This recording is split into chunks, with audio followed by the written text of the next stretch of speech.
welcome back to another video. Today I'm going to be doing my August plan with me in my bullet journal, and as you've probably guessed by the title and by the fact that you can see my pencil sketches, I am doing a Harry Potter theme for August. I thought this was really fitting because there is a Harry Potter lettering challenge that's happening throughout August, and I'm going to be doing that. And today, July 31st, the day I'm uploading this video, is Harry Potter's birthday, and then at the end of the month is when all the students go back to Hogwarts. So I thought August would be a really fun month to do a Harry Potter theme in my bullet journal. So I decided to go with a super simple theme because so many of the Harry Potter themes I saw online were really complicated and involved a lot more drawing talent than I have. So I decided to do a theme around the Hogwarts letters that Harry receives in the mail in the first book and movie when they're all flying around in the living room and they're all addressed to Mr. H. Potter, covered under the stairs. So that's what I decided to do. So this would be a really easy theme to do if you don't have a lot of drawing expertise, because envelopes, as you can see, are pretty easy. You just draw a rectangle and then you draw in the little triangle for the envelope flap, and then you just draw two little lines for the seams, and that's it. It's really a simple drawing, and I'm really excited with how it came out. It came out looking so cute, and it would also work if you weren't into Harry Potter and you just wanted to do like a Happy Mail themed bullet journal spread. This would work too. So I'm just drawing in all of the little envelopes. Some of them I drew with the wax seal on them, and then some of them I wrote the address. I didn't write the whole address, I just wrote Mr. H. Potter and then did some squiggly lines underneath it because I can write small, but I can't quite write that small. And then around the letters I just drew some lightning bolts and some little sparkles and stars. It was a really simple cover page, and then I think it might be my favorite one I've done so far. I'm really excited that I made it really simple and really easy, and I would love to see if anyone tries to do an envelope theme too. So if you try to recreate this, make sure that you tag me on Instagram, and I would love to see it.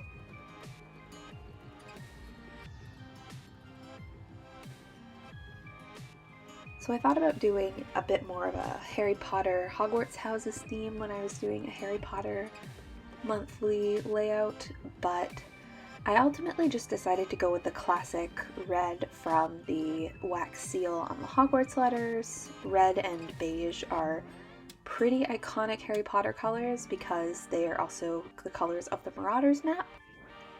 And you see a lot of beige and scrolls and parchment, and then the red, of course, of Harry's scar and the wax seals and everything.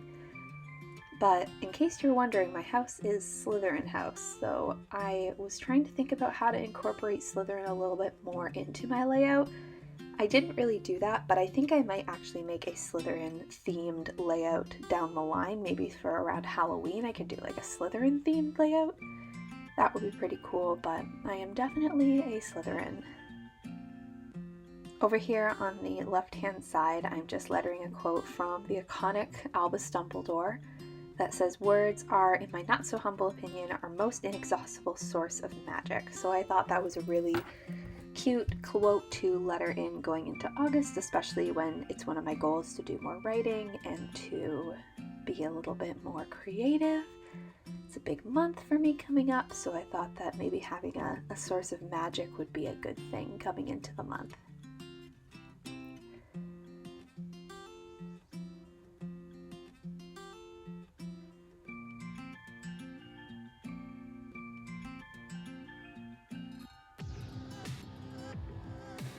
So the Hogwarts house test is only one of the many personality tests I'm super into.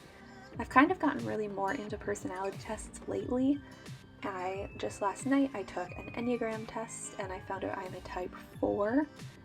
And then of course my Hogwarts house is Slytherin, and my Myers-Briggs type is INFP, and I just think that, I don't know, I just associate Harry Potter with personality tests. I think because there's so many with your wand and your sorting hat and your Patronus. My Patronus is a dapple gray stallion? I think it's a stallion, not a mare, but it's a horse. All I know is that it's a horse, which I'm not a big horse fan, so that was not the best result I could have asked for. Now we're moving on to my August at a glance. I do this instead of a calendar because I also use a traditional planner. So I have my calendar in my happy planner, but this is just a great way to see all of the appointments and the events and everything I have going on in August kind of right away. I don't have a lot written in just yet because I'm not too sure about the beginning of August. There's a couple things still up in the air. And I'm just adding in some little sparkles and then a couple more envelopes around the top of the page. After the initial set, I just did all of them backwards because I just like the way that they look. When you have the envelope from the back, you have the simple wax seal, you've got the two little lines coming down. It just looks very put together, even though it's secretly really easy to do. And then over here on the right is my tried and true August faves and August goals. So what I do with my August faves is I just write them around that title.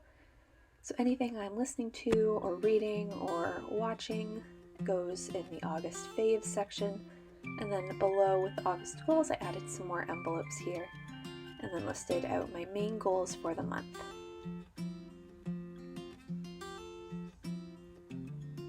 Some of my faves last month, I got really into watching the YouTube series Escape the Night. I got really into the book Red, White, and Royal Blue by Casey McQuiston, which is like easily my favorite read in a long time. It was very, very good. Now we're moving on to my August feelings tracker. So this is something I do instead of a mood tracker because a mood tracker is a little bit too simple for me. I have been explicitly told that I need to kind of be a little bit more complex about addressing my feelings. So with my feelings tracker, I just have numbers. I have numbers down the side of the page for each day of the month. And then next to that day, I will write down kind of all the feelings that I'm feeling that day. And I have another page in my journal with a list of feeling words to kind of get me started. And now I did decide to do a traditional habit tracker for this month. So this was not something I was expecting to do because I kind of hate doing them, writing them all out and drawing the little calendars, but I have been slacking on a lot of my habits lately, so I decided I need to be accountable and I need to try another monthly habit tracker. Some of these lines are a little bit off, but I didn't really want to use a ruler even though it's sitting right there under my other hand, but I just drew in the little calendars for each habit. I decided to track 9 habits this month. They're really simple things like not eating fast food and drinking enough water and meditating and the little things I should be doing every day but often kind of slip through the cracks. I did for a while do a weekly habit tracker, so I would just work one into my weekly spread, but the problem is that I don't always stick to a solid Sunday to Sunday week in my bullet journal. It's a little bit more loose than that. Sometimes I need more space, sometimes I want less space. And so I decided to go back to a monthly habit tracker just to give it a try. And then at the bottom I added, of course, some more Hogwarts letters.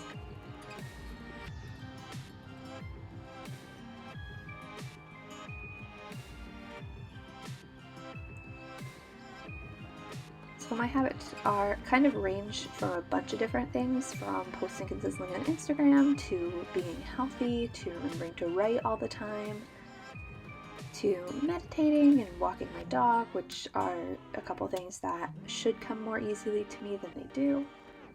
And then updating, of course, my Instagram for my blog and my Instagram for the Etsy shop I'm going to be launching this month. So it is a very exciting and big month for me, but I think it's going to be a lot of fun. So here's hoping that everything goes well.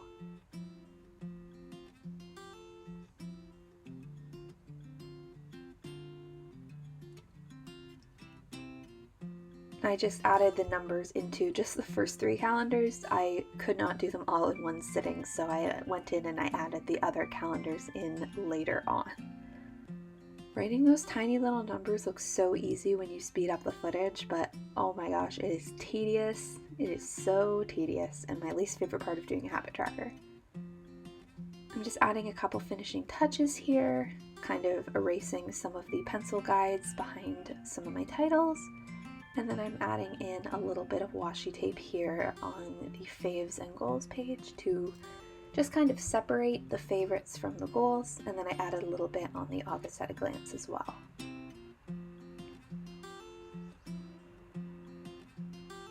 This Constellation washi is one of my favorites. It is from the brand Prima Marketing, and then the gold thin washi is from the Happy Planner, and then this sparkly star washi is also from Prima Marketing.